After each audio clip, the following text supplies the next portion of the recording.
ठीक है, तुम्हारा ही कहना दुरुस्त है। नुमास ने हार मान ली। अरे हाँ नुमास, वो शाही दस्तावेजात कहाँ हैं और इनमें क्या तहरीर है, तुम्हें इस बात का इल्म है? नहीं, ना ही तुमने इन्हें देखने की कोशिश की। नहीं, इसकी फुर्सत ही नहीं मिल सकी। मैं दूसरे मामलात में बहुत पुरजोश था, इसलिए इन्हें ना देख सका। तब तुम वो दस्तावेजात मुझे दे दो, मैंने कहा, और नुमास ने मेरी हदायत पर अमल किया। मैंने वो दस्तावेजात ले ली थी, लेकिन चूंकि सफर की तैयारियां मुकम्मल हो चुकी थीं और पहले काफिले की खबर लेना जरूरी था, इसलिए मैंने खुद भी इन दस्तावेजात को नहीं देखा और इन्हें अपने साथ रख लिया। लेकिन दौरान सफर इन्हें देखने की फुर्सत मिल गई। मैंने दस्तावेजात खोली। किसी बाजगुजार लेनासी के नाम एबनूस की तहरीर थी और यह तहरीर भी मेरे लिए बेहद दिलचस्प थी। उसे लिखा था कि वो 2 कासदों को रवाना कर रहा है। इनके साथ लेनाशी अपने आदमियों को अजनास और मवेशी लेकर रवाना कर दे, क्योंकि बस्ती तरीका को इसकी जरूरत है।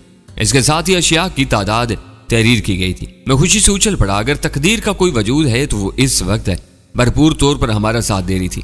चारों तरफ से कामयाबियां हासिल हो रही थी।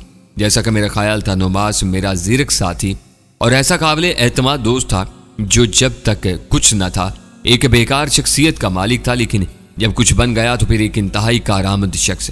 वो हमें सही रास्तों से लेकर बिल्लाकर एक ऐसी पहाड़ी पर पहुंच गया जिसके दूसरे समत के ढलान ज्यादा दुश्वार गुजार नहीं थे, और इसी पहाड़ी के दामन में वो पगडंडी थी जो काफिले की गुजरगाह थी। वो काफिला यहीं से गुजरेगा, नुमास ने मुझे बताया। उम्दा जगह है नुमास, मैंने खुशी से कहा। हाँ, यहां से तुम्हारे आदमी बासानी नीचे उतर सकेंगे। बेशक, अब तुम इसी साथी के साथ रवाना हो जाओ और खबर लाओ कि काफिला कितनी दूर है, किस रफ्तार से चल रहा है, ताकि हम तैयार रहें। बेहतर है, नुमास ने जवाब दिया और फिर वो रवाना हो गया। मेरा ज़हन गहरी सोच में था। पहाड़ी पर चारों तरफ चट्टानें बिखरी हुई थी और अगर इस वक्त ऊपर से चंद चट्टानें लुढ़का दी जाती तो पूरा काफिला हलाक हो सकता था। इस तरह मेरे साथियों में से किसी को जिक भी ना पहुंचती और काफिले वाले मारे जाते। लेकिन इसमें एक कबाहत थी, इन पत्थरों से घोड़े भी हलाक और जख्मी हो जाते और सामान भी खराब होता। जबकि हमें इन दोनों चीजों की जरूरत थी, ताहम इनका एक नेमुल बदल हो सकता था। चुनाचे मैंने अपने मशीरों को तलब कर लिया और वो मेरे सामने पहुंच गए। अभी थोड़े वक्त के बाद वो काफिला यहां से गुजरेगा जो हमारा शिकार होगा। हम अगर चाहें तो यहां से चट्टानें गिराकर भी इन्हें हलाक कर सकते हैं, लेकिन इस तरह हमारा मकसद फोत हो जाएगा। हमें इनके घोड़े और दूसरा साजो सामान दरकार है। दुरुस्त कहा तुम नारायण, लेकिन इसके साथ ही मेरे जहन में एक और तरकीब भी है। वो क्या? फौरी तौर पर अमल शुरू करा दो। एक मखसूस वजन के पत्थर जमा कर लो और जगह जगह इनकी ढेरियां बना लो। अपने आदमियों को मुख्तलिफ जगहों पर छुपा दो और जब काफिले वाले जद में आ जाएं तो इन पर संगबारी शुरू कर दो। लेकिन ख्याल रहे कि निशाना घोड़े न बने, बल्कि इन पर बैठे हुए सवार निशाना हो। जितनी तेजी से हो सके इनमें से ज्यादा लोगों को जख्मी कर दिया जाए और इसके बाद बचे खुचे लोगों को संभालना मुश्किल न होगा। बशीरों ने तारीफी निगाहों से मुझे देखा और फिर अपनी अपनी टुकड़ियों में चले गए। और फिर इन लोगों की फुर्ती काबिल दीद थी। जरा सी देर में पत्थरों के अंबार लगा दिए गए और फिर हम इंतजार करने लगे। नुमास और नुमाना अकब से आए थे और उन्होंने पगडंडी का रास्ता इस्तेमाल नहीं किया। इसका मकसद साफ था कि काफिला ज्यादा दूर नहीं था और इन लोगों को खतरा था कि अगर वो पगडंडी के रास्ते आए तो ऊपर चढ़ते देख लिए जाएंगे। हम काफी पीछे गए थे। हमारा ख्याल था कि काफिले वाले सुस्त रफ्तार सफर कर रहे होंगे, लेकिन वो काफी आगे निकल आए हैं और अब इस इलाके से ज्यादा दूर ना होंगे। नुमास ने इतला दी, इनकी तादाद वही है। हाँ, 400 से ज्यादा जवान न होंगे, लेकिन इनके साथ सामान बहुत है। नुमास ने जवाब दिया, ये खुशखबरी है, हमें भी इस वक्त ज्यादा से ज्यादा सामान की जरूरत है। मैंने जवाब दिया। नुमास और उसके साथी ने घोड़े काफी दूर नीचे ले जाकर पत्थरों से बांध दिए और फिर मैंने उन्हें भी अपनी तरकीब बता दी। ज्यादा देर नहीं गुजरी थी कि दूर से हमें बदनसीब काफिला आता नजर आया। लोग हंस रहे थे, कह के लगा रहे थे, एक दूसरे से गुफ्तगू करते जा रहे थे, लेकिन मेरी निगाह में वो बदनसीब थे क्योंकि इनकी जिंदगी का लम्हात उनकी हर जुम्बिश के साथ मुख्तसर होते जा रहे थे। मेरे हाथ में भी पत्थर था और फिर यूं ही वो जद पर आए। पहला पत्थर मेरे हाथ से निकला और जो शख्स इससे आगे था इसके भेजे को समेटता हुआ दूर चला गया और उसके बाद काफिले वालों पर पत्थरों की बारिश शुरू होगी। नीचे को राम मच गया था। लोग समझ नहीं पाए थे कि हुआ क्या, कोई इंसानी हरकत है या कोई और आफत नागहानी, लेकिन समझने की कोशिश ही में उनका काम तमाम हो जाता। कैदियों ने वो संगबारी की कि उनमें से एक भी खुद को न बचा सका। 800 पत्थर बैक वक्त उनके हाथों से निकलकर घुड़सवारों पर पड़ रहे थे, लेकिन सारे के सारे निशाना बाज नहीं थे। बहुत से घोड़े भी जख्मी हुए थे, चंद मर भी गए थे। और फिर मैंने संगबारी बंद करा दी और दूसरे लम्हे हमारे आदमी पहाड़ी से नीचे उतरने लगे। तबाहशुदा काफिले वाले अब इस काबिल नहीं थे कि मुदाफत करते। वो हाथ पांव हिलाए बगैर खामोशी से कत्ल हो गए और बहरहाल ये बात मुझे पसंद नहीं आई थी। जो हो चुका था उसे वापस नहीं लाया जा सकता था, लेकिन मैंने फैसला कर लिया कि इस तरह आइंदा नहीं होगा। जख्मी घोड़ों को छोड़ दिया गया और सामान और अच्छे घोड़े कब्जे में ले लिए गए। मेरे साथियों की खुशी की इंतहा नहीं थी। तमाम लोगों के लिबास भी उतार लिए गए। हमें इनकी भी जरूरत थी। खाने पीने की बेशुमार अशिया मौजूद थी। इसके अलावा हथियार, जाहिर है इन लोगों के पास भी सारी अशिया जरूरियात की थी। चुनाचे हम इन्हें लेकर उसी रास्ते से वापस चल पड़े। हाँ, खास तौर से हमने इस बात का ख्याल रखा था कि अपने पीछे ऐसे निशानात न छोड़े जाएं जिनसे हम तक पहुंचा जा सके, और बिलाखिर हम अपनी पनाहगाह तक पहुंच गए। हमारे साथी खुशी से उछलने लगे। तवील तरीन अरसे के बाद उन्हें वो चीज मिली जिससे वो अरसा दराज से महरूम थे। मैंने नहायत इंसाफ से वो तमाम चीजें कैदियों में तकसीम कर दी और चारों तरफ खुशियां बिखर गईं।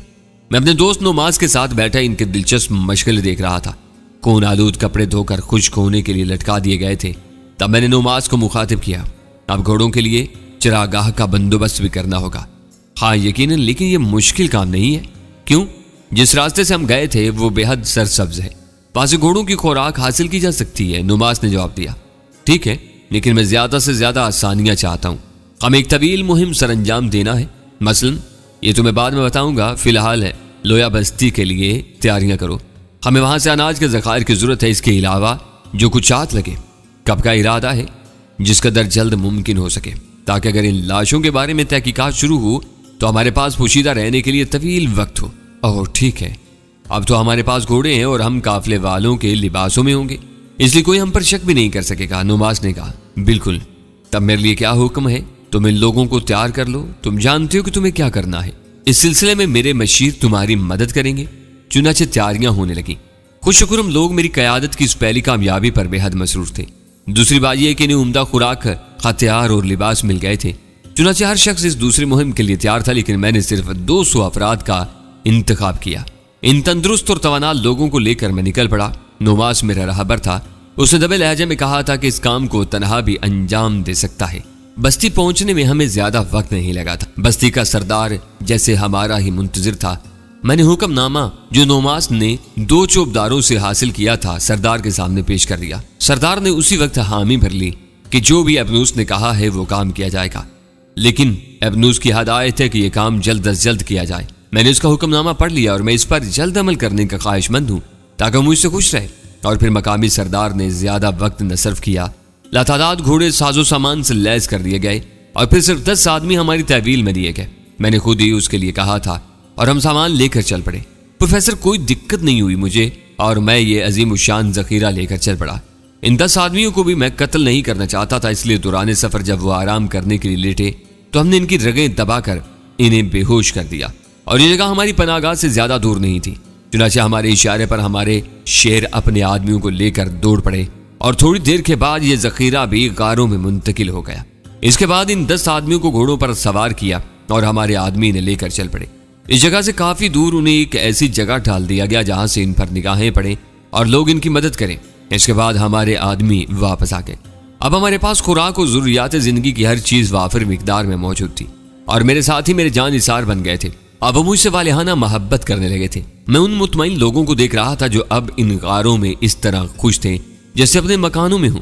अरमनाज के मौसीकार, मैं आज तक तेरी इस सरिश्त को नहीं समझ सका। मुझे तो यूं लगता है जैसे तहतुस्सरा में कोई नुमाया तब्दीली वाकई हो गई हो।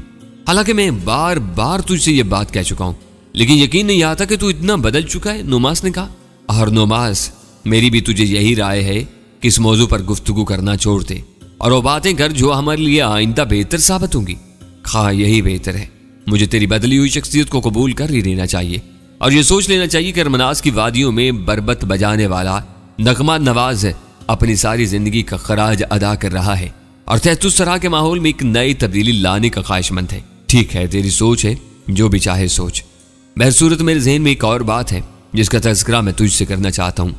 जरूर, और ये तो मेरी खुशनसीबी है कि तू मुझे इस काबिल समझता है। नुमास, हम जो 3 मुहिम्मात सर अंजाम दे चुके हैं, क्या तेरे ख्याल में वो सारी बातें एबनूस से पोशीदा रही होंगी? नहीं, वो इतना बेखबर शाह नहीं है। तब फिर यह लाजमी अमर है कि एबनूस अपनी सारी कुव्वतें इस बात पर सर्फ कर देगा कि हमारे बारे में मालूमात हासिल करे। यकीनन, तो क्या इससे कबल जरूरी नहीं कि हम अपनी अपनी हिफाजत का बंदोबस्त कर लें? यकीनन जरूरी है और मैं तेरा यही इरादा जानना चाहता था। क्या कौन सा नया काम करना है? नुमास, हमारे पास खुराक और दीगर ज़रूरियात का इतना बड़ा ज़ख़ीरा मौजूद है कि अगर अब हम चाहें तो एक तवील अरसा तक एक ही जगह बंद रहकर आराम से वक्त गुजार सकते हैं। बेशक ये मेरे इल्म में है रायन, इसलिए मैं दूसरी जानिब तवज्जो देना चाहता हूँ, मैंने कहा और फौरन नुमास मुझे देखता हुआ बोला, किस तरफ? मैं जानने का ख्वाहिशमंद हूँ। नुमास, क्या हम इस जगह सिर्फ कत्लो गारत गिरी और लूट मार के लिए आए हैं? नहीं।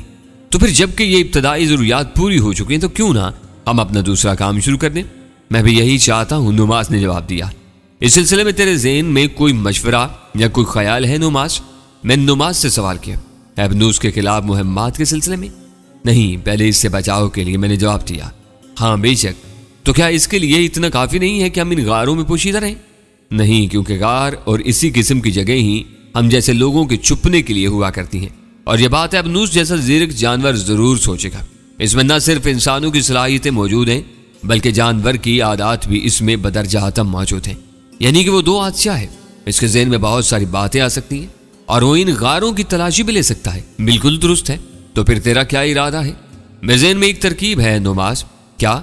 ये बड़ी बड़ी चट्टानें ये हम देख रहे हैं, इन्हें इनकी जगह से हटा दिया जाए और इन गारों के दहाने पर इस तरह जमा दिया जाए कि यह गार ही का एक हिस्सा मालूम हो। वह हम इन गारों के दरवाजे बंद कर दें और चट्टानों को इस तरह इनके रखनों में नस्ब कर दें कि देखने वालों को यह एहसास ही ना हो कि यहाँ कोई गार मौजूद है। मैं चाहता हूँ कि यह काम इतनी ही चालाकी और तनदही से होता कि एबनूस का कोई कारिंदा हम तक न पहुँच सके। ओह! नुमास की आंखें हैरत ज़दा अंदाज में फैल गईं। फिर उसने कहा, लेकिन क्या यह मुमकिन है कि चट्टानों को इसी अंदाज में तराशा जाए? यकीनन मुमकिन है, मैं इसके लिए कार्रवाई कर सकता हूँ।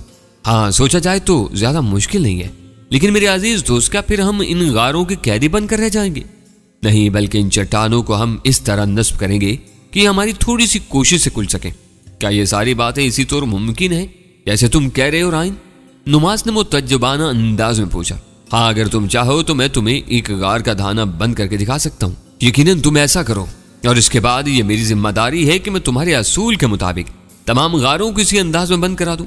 नुमास ने कहा और मैंने गर्दन हिलाते हुए जवाब दिया, ठीक है नुमास, मैं जल्द ये काम कर दूंगा। और नुमास ताज्जुब से मेरी शक्ल देखने लगा।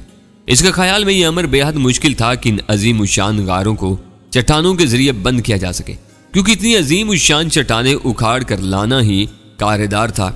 लेकिन नुमास शायद ये सोच रहा था कि मैं सिर्फ रायन की कुव्वत रखता हूँ, अपनी जाती हैसियत से कोई कुव्वत नहीं रखता।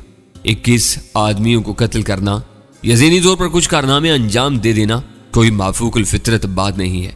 शायद नुमास यही समझता था कि ये सारी मामूली बातें हैं।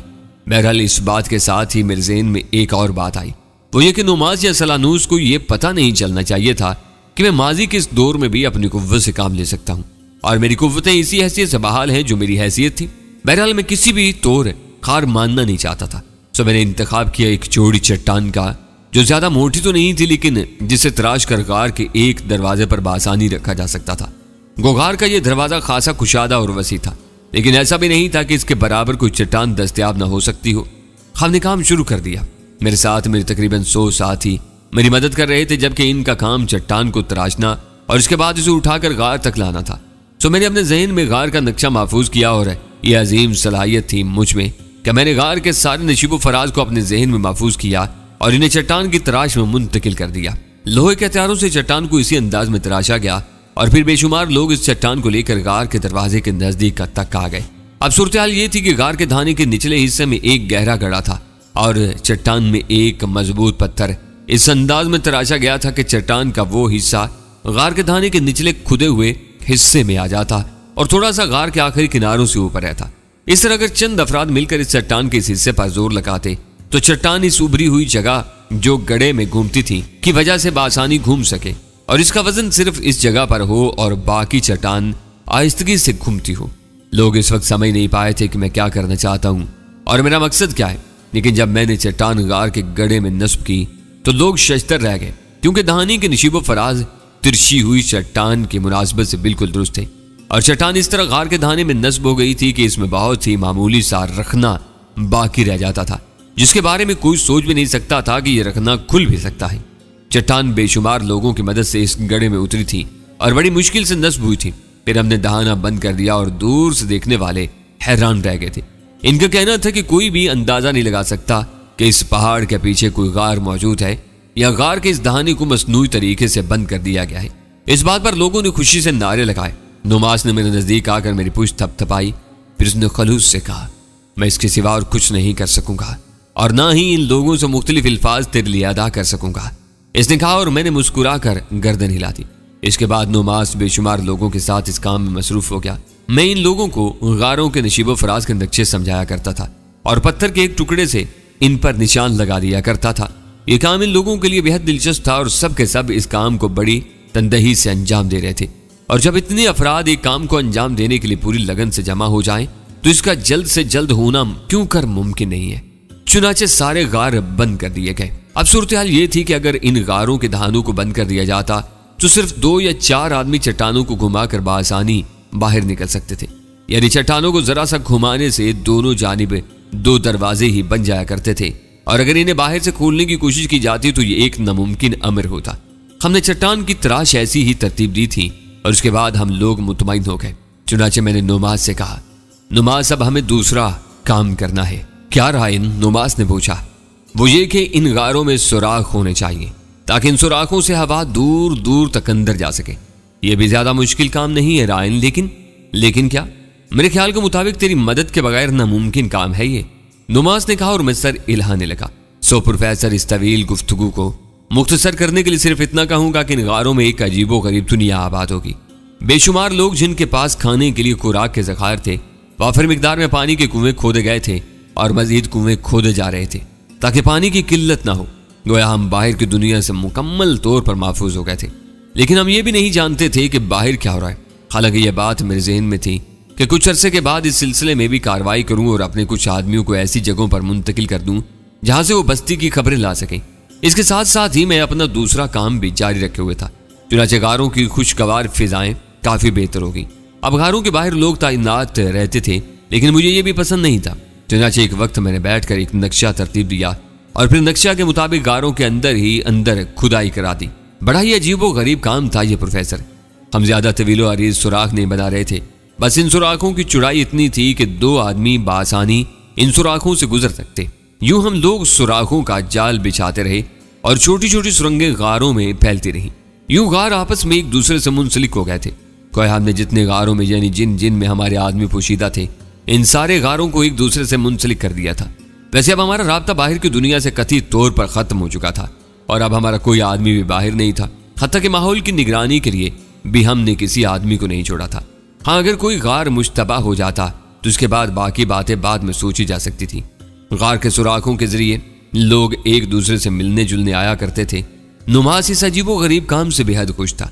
तब मैंने कुछ और कदम आगे बढ़ाए। अब मैंने नक्शे के जरिए सुरंगें खुदवाना शुरू करा दी। ये सुरंगें दूर दूर तक जाती थी। इस सिलसिला में मेरे जहन में यह बात थी कि हम इन सुरंगों के जरिए दूर दूर तक रसाई हासिल कर लेंगे और अगर कभी हमें शहंशाह अबनूस की फौजों पर हमलावर होना पड़े तो हम हर उस जगह पर जा पहुंचे जहां तक पहुंचना बज़ाहिर नामुमकिन हो। कितना मुश्किल काम था ये प्रोफेसर, इस बारे में तुम खुद सोच सकते हो। तवीलो अरीज सुरंगों को खोदना और इनकी लंबाई को एक समत ले जाना, हत्ता कि समत का कोई तयन न हो, कोई आसान काम नहीं था। लेकिन तवील उम्रों वाले ये काम बासानी कर रहे थे। इनके चेहरों पर थकन के आसार नहीं थे। वो जानते थे कि जो कुछ वो कर रहे हैं इनके लिए बेहतर है और इस काम में वो बहुत खुश थे। हाँ, ये दूसरी बात थी कि मैं इनके दूसरे मसाइल का भी तजज़िया करता रहता था, यानी खुराक के जखीरों की देखभाल और इसी किस्म के दूसरे काम। चुनाचे इस दौरान हमने चंद लोगों को लेकर चंद काफिले और लूटे, लेकिन अब हमने लूटने के तरीकों की नौयत बदल दी थी।